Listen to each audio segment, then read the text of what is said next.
ফিরিয়ে আনবে। তবে যদি তোমরা অসহায় হয়ে পড়ো তবে অন্য কথা। অতঃপর তারা তাকে ওয়াদা দিলে তিনি বললেন, আল্লাহই সকল বিষয়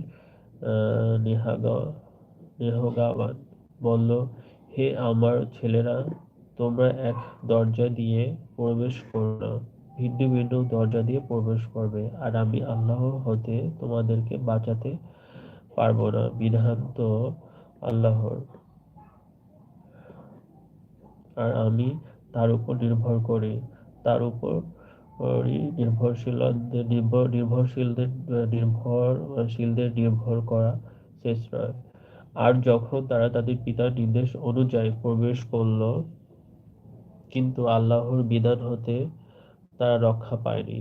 ইয়াকুব কেবল তার মনের একটি অভিপ্রায় পূর্ণ করেছে, আর নিশ্চয়ই সে মহাজ্ঞানী ছিল, কেননা আমি তাকে শিক্ষা দিয়েছি, কিন্তু অধিকাংশ লোক তা অবগত নয়। তো আমি এখন টিকা পড়ব। আয়াত হচ্ছে ৬৭তম আয়াতের আমি অর্থটা পড়ব। হযরত ইউসুফ আলাইহিসসালাম এর ভাইয়েরা প্রথমবার মিশরে গিয়েছিল সাধারণভাবে, কিন্তু দ্বিতীয়বার যাওয়ার সময় যেহেতু তাদের সাথে হযরত ইয়াকুব আলাইহিসসালামের সর্বকনিষ্ঠ সন্তান বিনয়ামীন আলাইহিসসালাম ছিলেন, তাই তিনি তাদেরকে সতর্ক করে দেন যে তোমরা সকলে শহরে এক ফটক দিয়ে প্রবেশ না করে পৃথক পৃথক হয়ে প্রবেশ করবে, অন্যথায় এক পিতার এতগুলো সুবয়সী পুত্র দেখে লোকজন তোমাদের অনিষ্ট কামনা করতে পারে। কিন্তু এত কিছু করার পরও তাদের শেষ রক্ষা হলো না। বিনয়ামীন আলাইহিসসালাম চুরির দায়ে ধরা পড়লেন। বিনয়ামীন চুরির দায়ে ধরা পড়লেন।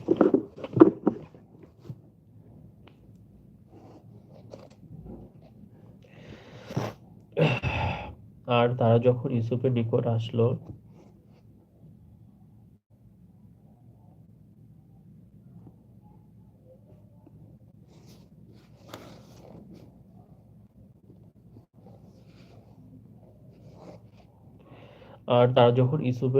আসলো, তখন সে ভাইকে কাছে রেখে বলল, নিশ্চয় আমি তোমার ভাই, অতএব তাদের কর্মকাণ্ডের জন্য দুঃখ করো না। অতঃপর যখন তাদের সামগ্রী প্রস্তুত করে তার মালপত্রে শাহী পাত্র রেখে দিল, পরে এক আহ্বায়ক ডাকলো যে, যাত্রীদল, নিঃসন্দেহে তোমরাই চোর। তারা তাদের দিকে লক্ষ্য করে বলল, কি হারিয়েছে? তারা বলল, আমরা বাদশাহর পানপাত্র হারিয়েছি।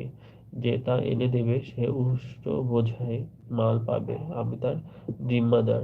তারা বলল, আল্লাহর শপথ, তোমরা জানো আমরা এদেশ কোনরূপ বিপর্যয় সৃষ্টি করতে আসিনি, আর আমরা চোরও নই।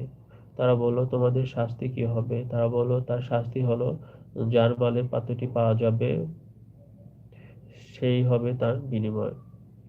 এভাবে আমরা জালিমদের শাস্তি দেই।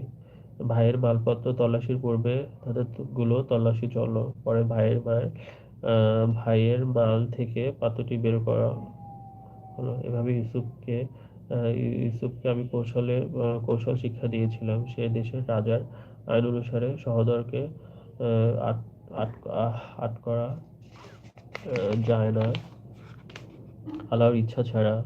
আমি যাকে ইচ্ছা তাকে বিশেষ মর্যাদা দিয়ে থাকি। আহ, জ্ঞানেরও মহাজ্ঞানী জ্ঞানীও মহাজ্ঞানী আছে। তো আমরা এখন টিকা পড়ব।